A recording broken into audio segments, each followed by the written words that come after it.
সম্মানিত দর্শক এবং শ্রোতাবৃন্দ, আমি যশোরী বাংলাদেশি সেবা পার্টির পক্ষ থেকে আপনাদের সকলকে জানাই সালাম।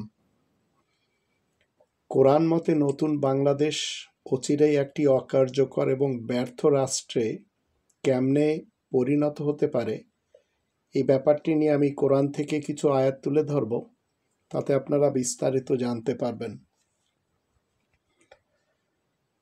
ব্রিটিশ ভারত যখন চলে যায় 1947-এ আমরা একটু যাব, তারপরে 1971, আবার 5 আগস্ট 2024। কোরআনের 14 নম্বর সূরা ইব্রাহিমের 7 নম্বর আয়াত আমাদেরকে স্মরণে রাখতে হবে। আল্লাহ বলছেন, ওয়া ইস্তাআযানা রাব্বুকুম লাইন শাকারতুম লাযিদান্নাকুম ওয়া লাইন কাফারতুম ইন্না আযাবি লাশাদীদ। তবেই তো তোমাদের রব ঘোষণা করেছেন, তোমরা যদি কৃতজ্ঞতা প্রকাশ করো তাহলে নিশ্চয় আমি সহযোগিতার হাত বাড়িয়ে দেব, আর যদি অকৃতজ্ঞ হও নাফরমানির মাধ্যম দিয়ে, তাহলে জানবে আমার আযাব বড়ই কঠিন, এ কথা সত্য সুনিশ্চিত। 1947-এ একটি দেশ পাওয়ার পরে নেতারা সবাই অকৃতজ্ঞ হয়ে গেছিল, যার ফলে সেই দেশটি আবার চলে যায়। আবার 1971-এ নতুন করে আল্লাহ বাঁচার জন্য দেশ দিলেন, সেই দেশটি ভারতের পেটে ঢুকে দেওয়া হয়। আবার 5 আগস্ট 2024 সালে পুনরায় আল্লাহ আমাদেরকে নতুন করে বাঁচতে দিলেন, কারণ আমরা সবাই চেয়েছিলাম খুনি হাসিনা থেকে, আবার খুনি খালেদা থেকে জাতি নিষ্পত্তি পাক। 8 নম্বর সূরা আল আনফালের 19 নম্বর আয়াতে আল্লাহ বলেন, ইন তাস্তাফতিহু ফাকাদ জাআকুমুল ফাতহ ওয়া ইন তানতাহু ফাহুয়া খায়রুল লাকুম ওয়া ইন তাউদু নাউদ ওয়ালান তুগনি আনকুম ফিআতুকুম শাইআন ওয়ালাউ কাসুরাত ওয়া আন্নাল্লাহা মাআল মুমিনিন। তোমরা যদি বিজয় লাভ করতে চাও তাহলে দেখবে তোমাদের কাছে বিজয় এসে গেছে। 1947-এ আমরা বিজয় চেয়েছিলাম, ব্রিটিশদের থেকে সেটি এসেছিল। আবার 1971-এ চেয়েছিলাম, সেটিও এসে গেল। আবার 2024 সালে চেয়েছি, সেটিও এসেছে। তো আল্লাহ বলছেন যে তোমরা যদি বিজয় লাভ করতে চাও তাহলে দেখবে তোমাদের কাছে বিজয় এসে গেছে। আসলে তোমরা যদি নিজেদের অপকর্মগুলো বাদ দাও তাতে তোমাদেরই মঙ্গল হবে, কিন্তু তোমরা যদি আবার নাফরমানি করতে লেগে যাও তাহলে আমিও তোমাদেরকে আমার শাস্তি দেব। তো 1947-এ 29 লক্ষ লোক মরে, কারণ জিন্নাহ, নেহেরু, গান্ধী, এই তিনজনের কারণে, আর সাথে এডভিনা এবং লর্ড মাউন্টব্যাটেন। তো আল্লাহ বলছেন, কিন্তু তোমরা যদি আবার নাফরমানি করতে লেগে যাও তাহলে আমিও তোমাদেরকে আমার শাস্তি দেব। তো 1971-এ আবার 30 লাখ। আবার 1971 থেকে 2024 সালের 5 আগস্ট আবার আমাদের 2000 লোক চলে যায়। হাজার হাজার লোক বিকলাঙ্গ হয়ে যায়। তো আল্লাহ বলছেন, তোমাদের জনশক্তি যত বেশি হোক না কেন তাতে তোমাদের কোনো উপকার হবে না, আর আল্লাহ তো মুমিনদের সাথেই থাকেন, এই কথা সুনিশ্চিত।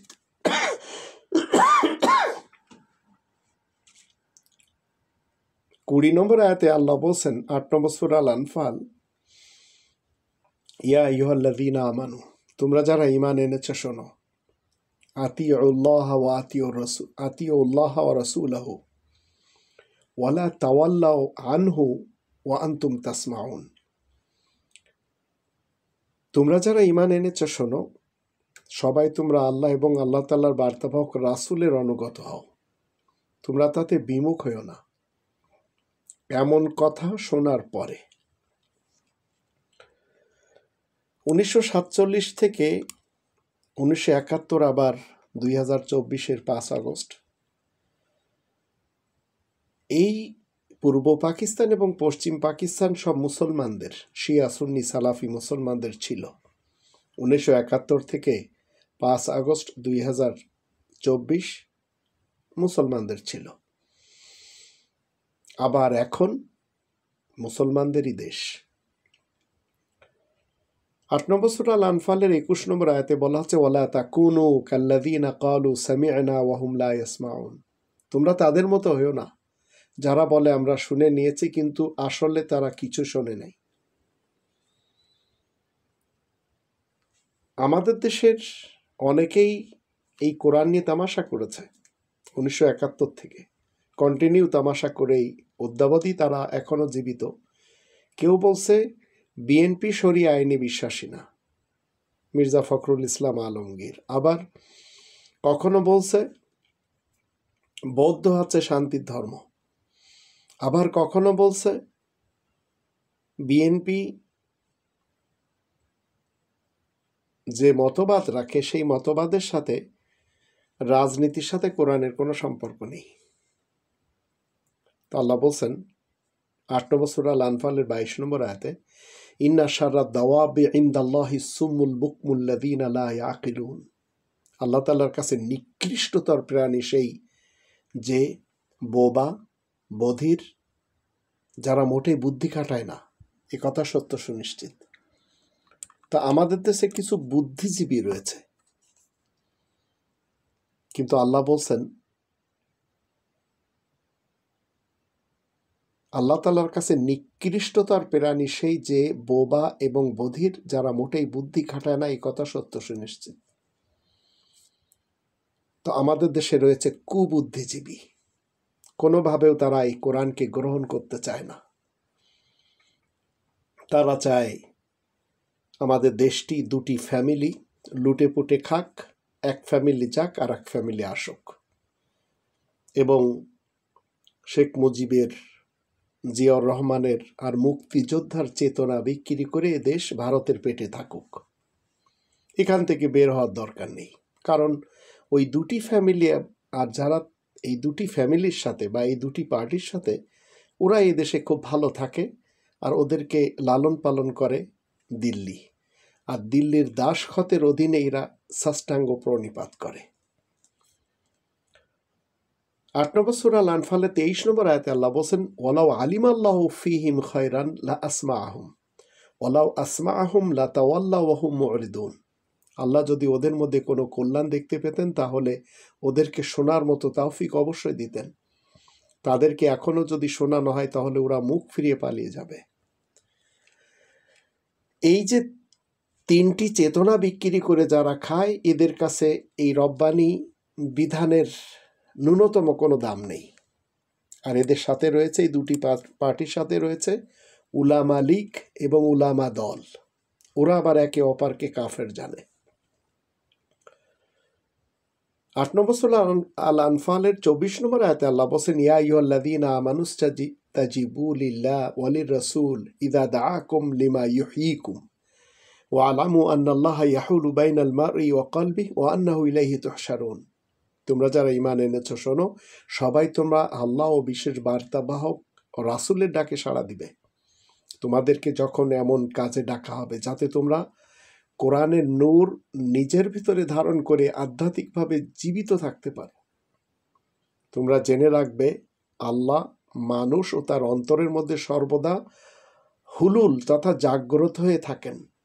আর এ কথা সত্য যে একমাত্র আল্লাহ হলেন সুমহান, যে আল্লাহ তাআলার দিকে তোমরা সবাই একত্রিত হবে। তো আমরা রাসূলের ডাকে সাড়া দিতে রাজি না। আমরা আল্লাহ তাআলার যে সিফাতগুলি আমাদের ভিতরে রয়েছে সেগুলি জাগ্রত করতে রাজি না। কারণ আমাদেরকে 1947 থেকে 1971 পর্যন্ত পূর্ব পাকিস্তানের কিছু নেতাদের কারণে পশ্চিম পাকিস্তানের নেতাদের গোলামি করতে হয়েছে। আবার 1971 থেকে 5 আগস্ট 2024 সাল পর্যন্ত এই দুটি ফ্যামিলির মাধ্যম দিয়ে, এই খুনি হাসিনা এবং খুনি খালেদার মাধ্যম দিয়ে ভারতের গোলামি করতে হয়েছে। সাথে এরশাদও কিছু কাল ছিল। 8 নম্বর সূরা আল আনফালের 25 নম্বর আয়াতে আল্লাহ বলেন, ওয়াত্তাকু ফিতনাতাল লা তুসিবান্নাল্লাযীনা যালামু মিনকুম খাসসা ওয়া আলামু আন্নাল্লাহা শাদীদুল ইকাব।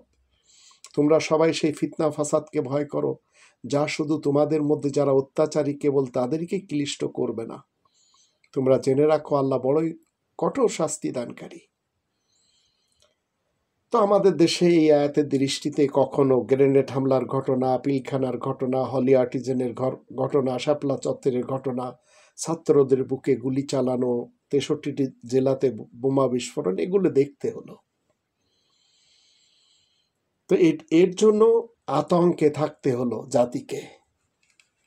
53টি বছর জাতি কখনো শির উঁচু করে কথা বলতে পারেনি, দাঁড়াতে পারেনি। 8 নম্বর সূরা আল আনফালে 26 নম্বর আয়াতে আল্লাহ বলেন, ওয়াযকুরু ইয আনতুম কালিলুম মুস্তাদআফুনা ফিল আরদ তাখাফুন আন ইয়াতাখাত্তাফাকুমুন নাস ফাআওয়াকুম ওয়া আইয়াদাকুম বিনাসরি ওয়া রাযাকাকুম মিনাত তাইয়্যিবাতি লাআল্লাকুম তাশকুরুন। তোমরা স্মরণ করে দেখো, তোমরা সংখ্যায় অনেক কম ছিলে আর দুনিয়ার বুকে দুর্বল বলে গণ্য হতে, আর তোমরা আশঙ্কা করতে হয়তো লোকজন তোমাদেরকে নিশ্চিহ্ন করে ফেলবে। তখন আল্লাহ তোমাদেরকে আশ্রয় দিয়েছেন। আল্লাহ নিজের সাহায্য দিয়ে শক্তিশালী করেছেন আর পবিত্র জিনিস রুজি হিসেবে দান করেছেন যেন তোমরা কৃতজ্ঞ হতে পারো। তো দুনিয়ার বুকের বাঙালি জাতি, বিশেষ করে মুসলমান, এদেরকে আরবরা এখনো বলে মিসকিন, মাসাকিন বলে, আমাদেরকে ফুকারা বলে, আর পাকিস্তানিরা আমাদেরকে বলতো ভুকা বাঙালি, নেঙ্গা বাঙালি। আর এখন ভারতের বাঙালি সহ অবাঙালিরাও আমাদেরকে বলে বাংলাদেশের লোক আমরা। তো আল্লাহ তাআলা আমাদেরকে নতুনভাবে আবার জাগার তৌফিক দিলেন, যার জন্য আমাদের অনেকেই দুনিয়া ছেড়ে চলে গেছেন। যে মাঝিরা আমাদেরকে কিনারায় রেখে চলে গেলেন, সেই মাঝিদেরকে আজ বিএনপি নামক অপদার্থরা ভুলে গেছে। 8 নম্বর সূরা আল আনফালে 27 নম্বর আয়াতে আল্লাহ বলেন, ইয়া আইয়ুহাল্লাযীনা আমানু লা তাখুনুল্লাহ ওয়ার রাসূলা ওয়া তাখুনু আমানাতিকুম ওয়া আনতুম তা'লামুন। তোমরা যারা ঈমান এনেছো, শোনো, তোমরা আল্লাহ ও বিশেষ বার্তাবাহক রাসূলের সাথে বিশ্বাসঘাতকতা করো না, আর নিজেদের মধ্যকার আমানত সম্পর্কে জেনে শুনে খেয়ানত করো না। আমানত কি? ডক্টর মোহাম্মদ ইউনূসের চারিপাশে যারা বসে আছে, এই দেশের মানুষের জন্য তারা আমানতদার। কিন্তু শতাব্দীর শ্রেষ্ঠ মীর জাফর খ্যাত সেই আসিফ নজরুল গংরা এই দেশটি ভারতের পেটে ঢুকিয়ে দেওয়ার জন্য যাচ্ছে তাই করছে।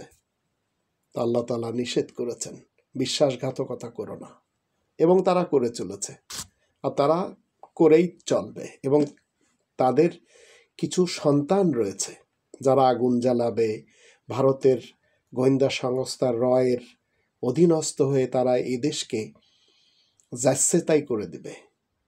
তো 8 নম্বর সূরা আল আনফালের 28 নম্বর আয়াতে আল্লাহ বলেন, ওয়া আলামু আন্নামা আমওয়ালুকুম ওয়া আওলাদুকুম ফিতনা ওয়া আন্নাল্লাহা ইনদাহু আজরুন আযীম। আর তোমরা জেনে রাখবে, তোমাদের ধন সম্পদ ও সন্তান সন্ততি এগুলি হচ্ছে গুরুতর পরীক্ষার বিষয়, আর আল্লাহ তাআলার কাছে বিরাট পারিশ্রমিক মজুদ রয়েছে। বিএনপির যত সন্তান রয়েছে, ছাত্র দল বলেন, আবার আওয়ামী লীগের কাছে যত দল রয়েছে, বিশেষ করে ছাত্রলীগ বলেন, আবার এদের সকলের কাছে রয়েছে রিবার অর্থ, অবৈধভাবে জমা করা টাকা। আল্লাহ বলছেন, তোমাদের ধন সম্পদ এবং সন্তান সন্ততি হচ্ছে গুরুতর পরীক্ষার বিষয়। তো এরা এই জাতিকে ডুবিয়ে দেবে, কারণ এরা কয়েকটা টাকার কারণে বিক্রি হতে দেরি করে না। আল্লাহ বলছেন 8 নম্বর সূরা আল আনফালের 29 নম্বর আয়াতে, ইয়া আইয়ুহাল্লাযীনা আমানু ইন তাত্তাকুল্লাহা ইয়াজআল লাকুম ফুরকানান ওয়া ইউকাফির আনকুম সাইয়্যাতিকুম ওয়া ইয়াগফির লাকুম আল্লাহু যুল ফাদলিল আযীম ওয়াল্লাহু যুল ফাদলিল আযীম। তোমরা যারা ঈমান এনেছো শোনো, তোমরা যদি আল্লাহ তাআলার তাকওয়া অর্জন করো তাহলে আল্লাহ তোমাদের জন্য ফুরকান দ্বারা ফয়সালা করে দিবেন, তোমাদের দোষ ত্রুটি টেনশন ঢেকে দিবেন, তোমাদেরকে মাফ করবেন, আর আল্লাহ তাআলাই যে বিপুল মেহেরবানির অধিকারী। তো আমি বাংলাদেশি সেবা পার্টির পক্ষ থেকে আপনাদেরকে বলেই চলেছি, জীবনে একবার হলেও মৃত্যুর পূর্বে এই কোরআনকে সাথে দিন, এই কনস্টিটিউশনকে একটু মানুন, দেখবেন খুব শান্তি পাবেন। অন্যথায় 8 নম্বর সূরা আল আনফালের 30 নম্বর আয়াতে আল্লাহ বলেন, ওয়াইজ ইয়ামকুরু বিকাল্লাযীনা কাফারু লিইউসবিতুকা আও ইয়াকতুলুকা আও ইখরিজুক ওয়া ইয়ামকুরুনা ওয়া ইয়ামকুরুল্লাহ ওয়াল্লাহু খায়রুল মাকিরিন। আর আয়াত গোপনকারী কাফিরগুলো যখন তোমার বিরুদ্ধে ষড়যন্ত্র পাকায় যেন তোমাকে তারা বন্দী করতে পারে কিংবা তোমাকে কতল তথা অপমান, গুম, খুন, হত্যা করতে পারে অথবা তোমাকে নির্বাসিত করতে পারে, একদিকে ওরা ষড়যন্ত্র পাকায় আর আল্লাহ অপরদিকে নিজের কৌশল কার্যকরী করে থাকেন। আসলে আল্লাহ তাআলাই কৌশলীদের মধ্যে শ্রেষ্ঠ। তো 5 আগস্ট 2024 সালে নতুন বাংলাদেশ পাওয়ার পর যদি আমরা এই এতগুলি আয়াতের মাধ্যম দিয়ে টিকিয়ে রাখতে না পারি, এই মহান ব্যক্তিটির সাথে যদি আমরা বিশ্বাসঘাতকতা করি আর ভারতের পেটে যদি আমরা ঢুকিয়ে দেওয়ার জন্য কয়েকটি টাকা নিয়ে নিজেদের সন্তানদেরকে ভিন দেশে বসিয়ে তাদেরকে বাড়িঘর গাড়ি বাড়ি সব করে দিতে পারি, তো মনে রাখবেন এই দেশটি অনেক ক্ষতিতে যাবে, কেউ স্বাধীনতার ন্যূনতম স্বাদ পাবে না। তো ডক্টর মোহাম্মদ ইউনূস স্যারের প্রতি এবং এই সরকারের প্রতি অনেকে অনেক কারণে অসন্তুষ্ট, ক্ষুব্ধ, কিন্তু তারপরও আমজনতার অনেকের চাওয়া হলো সংস্কার হোক, বিচার না করে যেন তিনি চলে না যান, কারণ এ ধরনের সুযোগ আর এ জাতি আগামী 100 বছরে তো পাবে না। এ ধরনের সুযোগ আর এ জাতির জীবনে কখনো আসে কিনা তা কেউ জানে না। তো আজ কি হয়ে গেল, বছর না পড়তেই দ্রুত নির্বাচন শত্রু হয়ে গেল। দ্রুত নির্বাচন, এত দ্রুত দেশ নির্বাচনী ট্রেনে উঠবে তা অনেকেই ভাবতে পারেনি। 5 আগস্ট এত বড় গণ অভ্যুত্থানের পর সবাই ভেবেছিলেন অন্তত কয়েক বছর এই সরকার ক্ষমতায় থাকবে, আর এটি ছিল বৃহত্তর জনগণের একান্ত চাওয়া। কিন্তু ডক্টর মোহাম্মদ ইউনূস স্যার যখন ওথ নিলেন তখন নেওয়া হলো চুপ্পুর মাধ্যম দিয়ে, যে অবৈধ। আসিফ গং তারা চারিপাশে ঘিরে গেল। তো জনগণ আশা করেছিল এই সরকারের মাধ্যমে দেশ থেকে দূর হবে দুর্নীতি আর সব ধরনের নৈরাজ্য, কমবে মানুষের ভোগান্তি। একটি নির্দলীয় নিরপেক্ষ সরকার ক্ষমতায় থাকলে দেশের মানুষ যে কত শান্তি অনুভব করে তার উদাহরণ হয়ে আছে 1990 সাল থেকে 2001 সাল পর্যন্ত পরপর 3টি তত্ত্বাবধায়ক সরকার। এ সময় গঠিত 3টি তত্ত্বাবধায়ক সরকারের মেয়াদ ছিল মাত্র 3 মাস করে। তত্ত্বাবধায়ক সরকারের 3 মাসের মেয়াদ নিয়ে মানুষের মনে অনেক আক্ষেপ ছিল। অনেকেই তখন বলতো এই সরকার যদি অন্তত কয়েক বছরের জন্য দেশ পরিচালনা করে তাহলে অনেক ভালো হবে। নির্দলীয় তত্ত্বাবধায়ক সরকারের অধীনে দেশের চেহারা কেমন হয় সে সম্পর্কে অভিজ্ঞতা নেই বর্তমান তরুণ প্রজন্মের, কারণ এরা তখন ছিল না, আবার থাকলেও ছোট ছিল। কিন্তু তারপরও গত 16 বছরে টানা দুঃশাসন অতিষ্ঠ তরুণ সমাজসহ গণমানুষের চাওয়া ছিল দেশটাকে ভালো করে সংস্কার করে নেওয়া, তারপর নির্বাচন হোক। কিন্তু গণমানুষের এই চাওয়া পূরণ হবে কিনা তা নিয়ে বড় মাত্রায় সংশয় দেখা দিয়েছে। যে আশা নিয়ে জনগণ চেয়েছিল এই সরকার অন্তত কয়েক বছর ক্ষমতায় থাকুক, তার তেমন কিছুই এখনো দেখাতে পারেনি বর্তমান সরকার, যদিও ডক্টর মোহাম্মদ ইউনূস স্যার ভিন্ন জিনিস, আর ডক্টর আসিফ নজরুল গংরা তাকে চারিপাশ থেকে ঘিরে ধরেছে। শুরুতে মানুষ তাদের সময় দিয়েছে আর আক্ষেপ করেছে, আবার অপেক্ষাও করেছে, হয়তো ভালো কিছু করবে। কিন্তু 6 মাস পরও যখন দেখা গেল সরকার নিজেই ধুকে ধুকে চলছে, তখন জনগণের মোহভঙ্গ হতে দেরি হয়নি, আশা ভঙ্গ হয়ে গেছিল। যার নিজেরই মেরুদণ্ড দুর্বার, সে অন্যের জন্য আর কি করবে, এটা বুঝে যায় জনগণ। কারণ ডক্টর মোহাম্মদ ইউনূস স্যারের চারিপাশে এই শতাব্দীর শ্রেষ্ঠ মীর জাফর, আসিফ নজরুল গংরা এসে ঘিরে ধরেছে। ফলে অনেকেই অল্প সময়ের মধ্যে বলতে শুরু করলো, নির্বাচন দিয়ে বিদায় নিলেই ভালো, আগের সরকারই ভালো ছিল, হাসিনার যুগই ভালো ছিল। তাদের এই মতে এই সরকার ভালো কিছু করতে পারবে না, খামাখা দীর্ঘদিন ক্ষমতায় থেকে তাহলে লাভ কি? ডক্টর মোহাম্মদ ইউনূস স্যারকে বিদায় নিয়ে নেওয়া উচিত। শুরুর দিকে জনগণের এই মোহভঙ্গের জন্য দায়ী বর্তমান সরকার। দেশের প্রথম সারির রাজনীতিবিদগণ এবং গণ অভ্যুত্থানে নেতৃত্ব দেওয়া ছাত্র নেতৃত্বের ব্যর্থতা। তবে ডক্টর মোহাম্মদ ইউনূস স্যার যখন চীন সফর করলেন, বিমস্টেক সম্মেলন করলেন, রোহিঙ্গা প্রত্যাবাসন নিয়ে কথা বললেন, বিনিয়োগ সম্মেলন করেন, আরও অনেক কিছু ক্ষেত্রে ডক্টর মোহাম্মদ ইউনূস স্যারের কারিশমা প্রদর্শন দেখার পর এবং অন্যদিকে বিএনপির পথভ্রষ্টের কারণে সাধারণ মানুষের মুখে আবার নতুন ধ্বনি ওঠা শুরু হলো, ডক্টর মোহাম্মদ ইউনূস স্যারকে ক্ষমতায় থাকতে হবে অন্তত আরও 5 বছর। বর্তমান সরকার সম্পর্কে অনেকের নেতিবাচক মনোভাব তৈরির বেশ আগে থেকেই নির্বাচনী রোডম্যাপের জন্য বারবার জোর চাপ দেওয়া হয় দেশের প্রধান রাজনৈতিক দল বিএনপির পক্ষ থেকে। অবশেষে সরকারের পক্ষ থেকে নির্বাচনের সম্ভাব্য একটি সময়সীমা দেওয়া হয়। নির্বাচনী এই সময়সীমা ঘোষণার পর নতুন করে হতাশা ছড়িয়ে পড়ে সংস্কার, ফ্যাসিবাদের বিচার প্রত্যাশী এবং বিপ্লবী চেতনার অগণিত মানুষের মনে।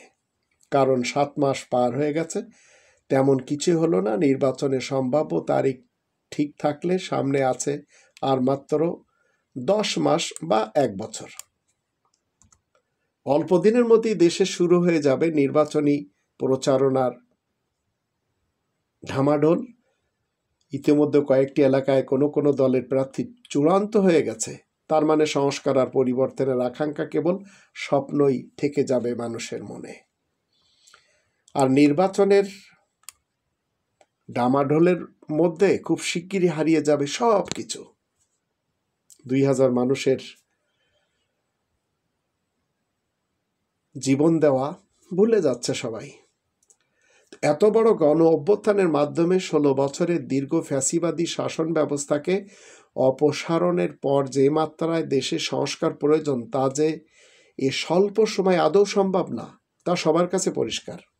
তাড়াহুড়া করে কোনো কাজ ভালো হয় না, এটা প্রতিষ্ঠিত সত্য।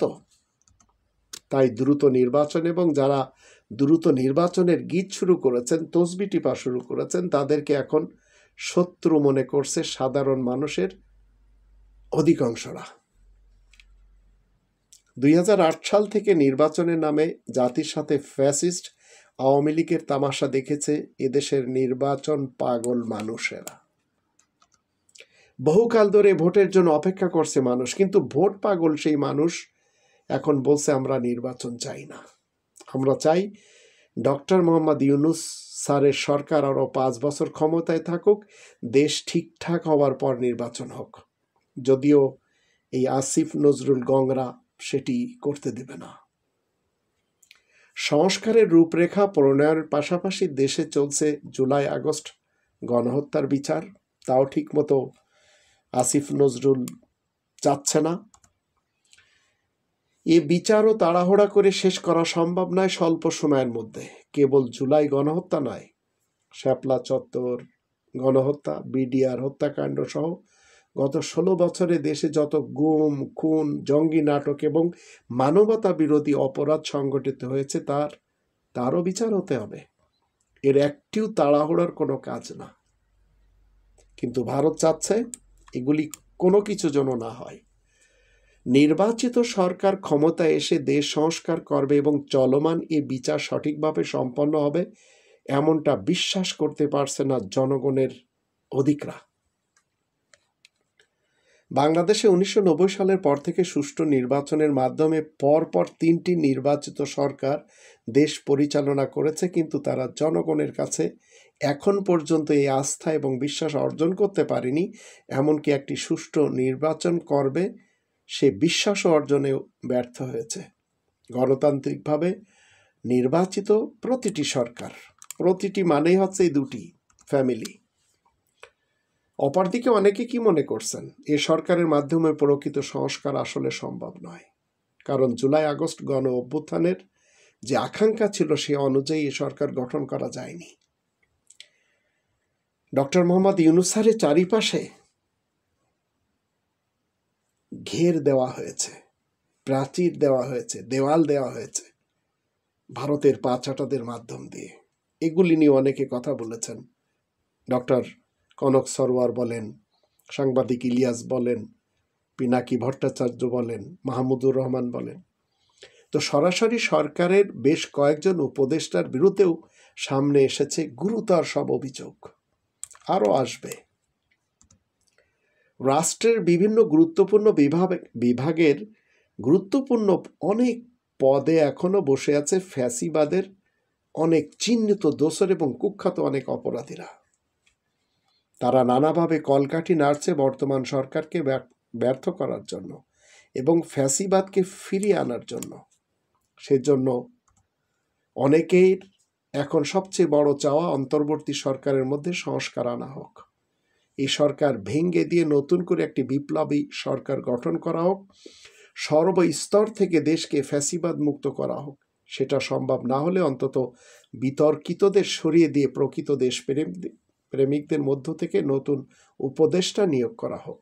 যদিও সেটিও সম্ভব হবে না, কারণ ডক্টর মোহাম্মদ ইউনূস স্যারের চারিপাশে ডক্টর আসিফ নজরুল গংরা বসে গেছে, পা গেড়ে বসে গেছে। গুরুত্বপূর্ণ বিভিন্ন পদ থেকে ফ্যাসিবাদের দোসরদের সরিয়ে দেওয়া না হলে প্রত্যেকটি সেক্টরে এই ফ্যাসিবাদের দোসরদের বসিয়ে রাখার অর্থ হলো কাগজে কলমে সংস্কার ফর্মুলা দিয়ে কোনো লাভ হবে না। সংস্কারের পাশাপাশি 24-এর দ্বিতীয় স্বাধীনতা যাতে হাতছাড়া না হয় সেদিকে ডক্টর মোহাম্মদ ইউনূস স্যারকে নজর দিতে হবে, কারণ বিপ্লব যদি বেহাত হয়ে যায় তাহলে কোনো সংস্কারই কোনো কাজে আসবে না। দুই মির্জা আব্বাস এবং মির্জা ফখরুল যেভাবে তসবি টেপা শুরু করেছে, তসবি পড়া শুরু করেছে, তাতে দ্রুত নির্বাচনের দাবি নিয়ে তারা যেসব কাজ করে চলেছে, দেশ জুড়ে সর্বস্তরে চলছে নানামুখী আলোচনা সমালোচনা। বিএনপির দ্রুত নির্বাচনের দাবি বিষয়ে বড় ধরনের সন্দেহ তৈরি হয়েছে যখন ভারতের বিভিন্ন মহল থেকেও একই দাবি হাজির করা হয়েছে, আর ভারতের মিডিয়াগুলি এই দাবি নিয়ে কথা বলা শুরু করেছে। ভারত বর্তমান সরকারকে বলছে আনইলেক্টেড বা অনির্বাচিত ডক্টর মোহাম্মদ ইউনূস স্যার। বিএনপির অনেক নেতারাও এই সরকারকে বলছে আনইলেক্টেড। এই অপদার্থ বিএনপির নেতা নেত্রী এবং কর্মীরা তারা যেভাবে বল পাল্টানো শুরু করেছে, জাতি বুঝে গেছে যে এখন এরাই হচ্ছে সেই খুনি হাসিনার লোক। শুরু থেকে ভারত প্রকাশ্যে শত্রুতা করে আসছে বাংলাদেশের অন্তর্বর্তী সরকারের সাথে। বর্তমান সরকারকে বিপদে ফেলতে এবং সম্ভব হলে উৎখাতের জন্য তারা চালিয়েছে নানামুখী ষড়যন্ত্র। কিন্তু এক্ষেত্রে ভারতের সামনে হিমালয় সম বাধা হয়ে দাঁড়িয়ে আছেন একমাত্র প্রধান উপদেষ্টা professor doctor Mohammad Yunus sir. বিশ্ববরেণ্য ডক্টর মোহাম্মদ ইউনূস স্যারের বিরুদ্ধে ভারত বিশ্বের কোথাও কোনো পাত্তা পায়নি। বাংলাদেশের বিরুদ্ধে ষড়যন্ত্রে কোথাও পায়নি। ভারত বুঝতে পেরেছে প্রফেসর ডক্টর মোহাম্মদ ইউনূস স্যারকে হটানো তাদের পক্ষে সম্ভব না। তাই এখন তাদের লক্ষ্য দ্রুত নির্বাচনের মাধ্যমে ডক্টর মোহাম্মদ ইউনূস স্যারকে সরিয়ে নতুন সরকার ক্ষমতায় আসুক। আর এক্ষেত্রে তাদের প্রথম লক্ষ্য নতুন নির্বাচিত সরকারও যেন হয় যথাসম্ভব ভারতপন্থী, সে চেষ্টা চালিয়ে যাচ্ছে। আর আওয়ামী লীগ কিভাবে আবার আসবে ভারত থেকে আবার কিভাবে আওয়ামী লীগ ক্ষমতায় বসবে, এর জন্য বিএনপিকে তারা আনবে। আর বিএনপি 2 মাসও চালাতে পারবে না। বাংলাদেশে ভারতের দ্রুত নির্বাচিত সরকার চাওয়া নিয়ে আরেকটি কারণ বড় ধরনের সংশয় তৈরি হয়েছে। অনেকের বিশ্বাস নতুন নির্বাচিত সরকার ক্ষমতায় বসার অল্প সময়ের মধ্যে তাকে অস্থিতিশীল করে তোলার ষড়যন্ত্র করবে ভারত। নতুন নির্বাচিত সরকারকে হটিয়ে পুরোপুরি তাদের পছন্দের সরকার তথা আওয়ামী লীগকে আবার ফিরিয়ে আনার চেষ্টা করবে তারা। আর এটি তারা পারে, কারণ ষড়যন্ত্র তারা খুব ভালো পারে। তো এখন পর্যন্ত ফ্যাসিস্ট শেখ হাসিনা এবং ভারত সহ বিভিন্ন দেশে পালিয়ে থাকা তার দোসরদের যেসব প্রকাশ্য এবং গোপন তৎপরতার সামনে এসেছে এবং রিফাইন্ড বা সংশোধিত আওয়ামী লীগ প্রতিষ্ঠার যে উদ্যোগ চলছে, তাতে এ ধরনের সন্দেহ তৈরি হওয়া অযৌক্তিক নয়। তাছাড়া অতীতে শেখ হাসিনা প্রতিবার বিরোধী দলে থাকা অবস্থায় যেভাবে হরতাল, অবরোধ, ভাঙচুর, জ্বালাও, পোড়াও, আগুন লাগাও এই সহ আন্দোলনের নামে নৈরাজ্য আর অরাজকতা সৃষ্টি করে বিএনপিকে দেশ পরিচালনায় বাধা সৃষ্টি করেছে, তাও সাক্ষ্য বহন করছে এ ধরনের সন্দেহ তৈরির ক্ষেত্রে। বিএনপি কিছুই বুঝছে না। নেশা তাদের ভারতকে খুশি করে আবার দেশ ভারতের পেটে দিবে। তো নির্বাচনে পরাজিত হয়ে একবার শেখ হাসিনা কি বলেছিলেন? একদিনও তিনি শান্তিতে দেশ চালাতে দেবেন না বিএনপিকে, যদি আপনাদের কারো মনে থাকে। তো এই অবস্থায় দেশের অনেকের দ্রুত নির্বাচনের দাবি এবং ভারতের দ্রুত নির্বাচন চাওয়ার মধ্যে অনেকে অনেক ধরনের যোগসূত্র তৈরি করেছেন। সরকারের এখন পর্যন্ত যে পারফরমেন্স, তাতে তারা একটি প্রকৃত সুষ্ঠু নির্বাচন আয়োজন করতে সক্ষম হবে কিনা তাও নিয়েও সংশয় রয়েছে। কারণ প্রশাসনের বিভিন্ন গুরুত্বপূর্ণ ক্ষেত্রে এখনো বসিয়ে রাখা হয়েছে ফ্যাসিবাদের দোসরদের। এখনো বাদ দেওয়া হয়নি শেখ হাসিনার আমলে করা ভোটার তালিকা। নতুন ভোটার তালিকা প্রণয়নের জন্য নির্বাচন কমিশনার পক্ষ থেকে বাড়ি বাড়ি গিয়ে তথ্য সংগ্রহের কথা বলা হলেও তারা সব বাড়ি বাড়ি যায়নি। ভোটার হওয়ার জন্য এখন আগ্রহীদের ছুটতে হচ্ছে তাদের অফিসে এবং শিকার হতে হচ্ছে নানামুখী হয়রানি আর ভোগান্তির। স্বয়ং প্রধান উপদেষ্টাও কিন্তু একটি অনুষ্ঠানে শ্রোতাদের উদ্দেশ্যে বলেছেন, স্বৈরাচারের লোকজন চলে যায়নি, তারা তোমার গ্রামেও আছে। আমাকে আমার গ্রামে তার ভয়ে পথ চলতে হবে, এই বাংলাদেশ গড়লাম আমরা। তো ফ্যাসিবাদের বড় বড় অনেক দোসর, চিহ্নিত অনেক অপরাধী প্রকাশ্যে ঘুরে বেড়াচ্ছে।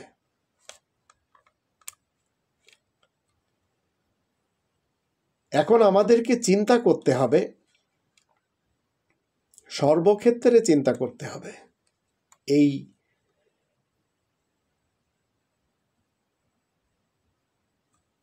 খুনি হাসিনার পর তার পথেই যে হেঁটে চলেছে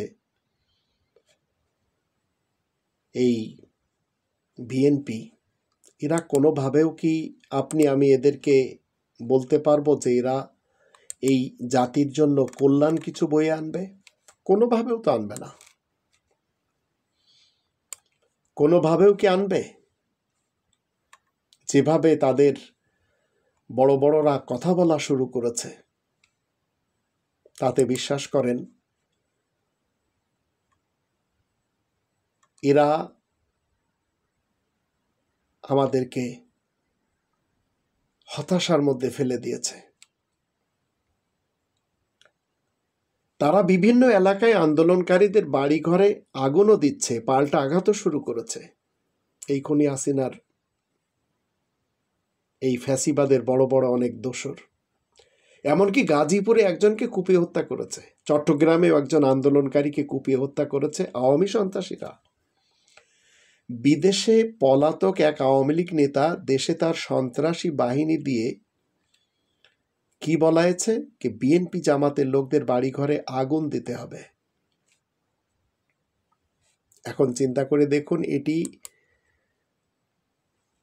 যে হুমকি দেওয়া হচ্ছে, তারা বলতে চাচ্ছে আগুন লাগাবে, জ্বালাও পোড়াও আগুন লাগাও তাদের স্লোগান, এবং তারা এই কথাও বলছে যে শহরে আমরা দিনের বেলায় চলতে পারবো না সে শহরের লোকজন রাতে শান্তিতে ঘুমাতে দেব না।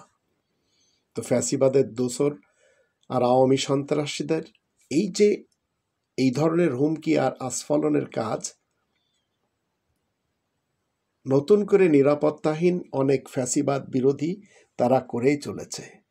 এই অবস্থায় ফ্যাসিবাদকে এভাবে টিকে রেখে দ্রুত নির্বাচনের পর দেশের সম্ভাব্য পরিণত ভেবে শঙ্কিত অনেকে। তাছাড়া বিএনপি এরা পথভ্রষ্ট।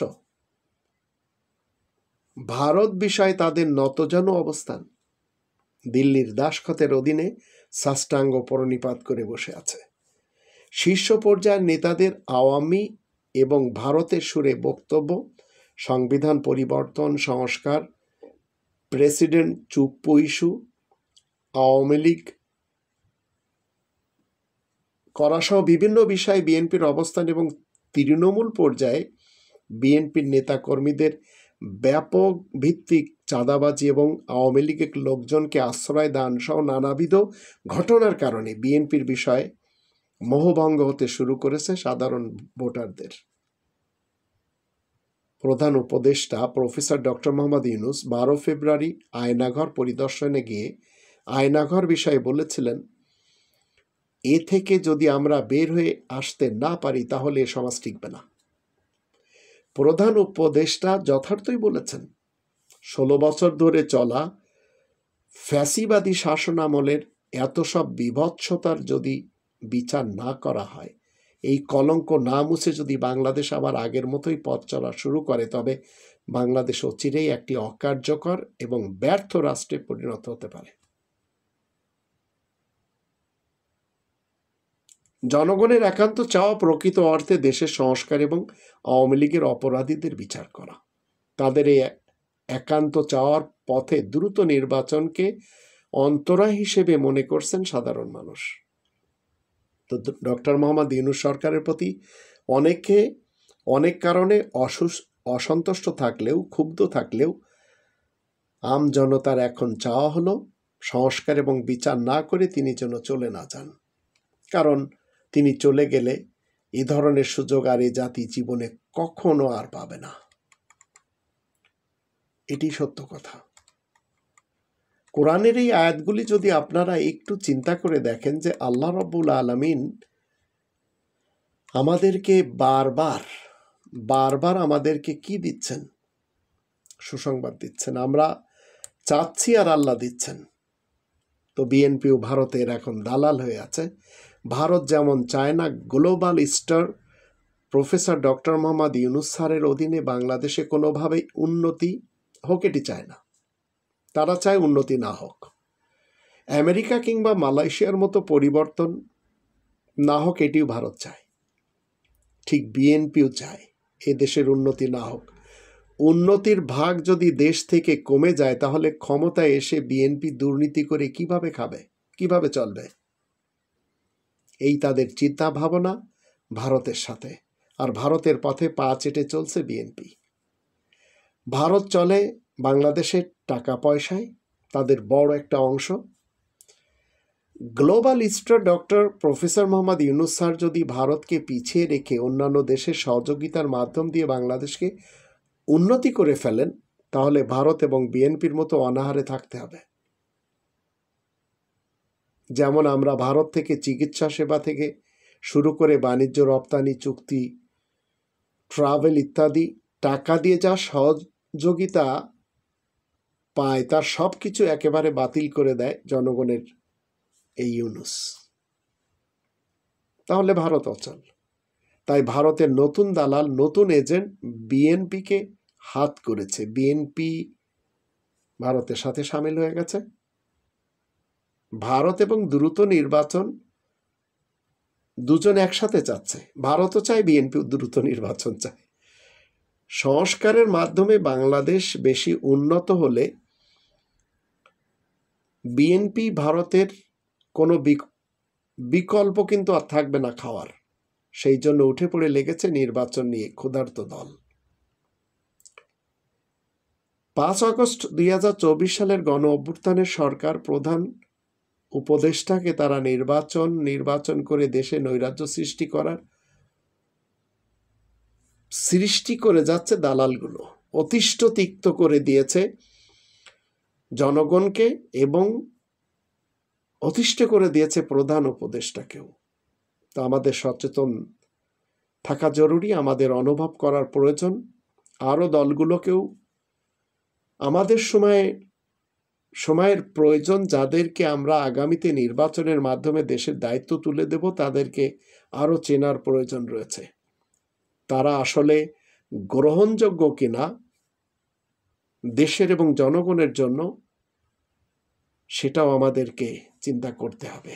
আর এখন মানুষ এই দুটি ফ্যামিলি আর চায় না।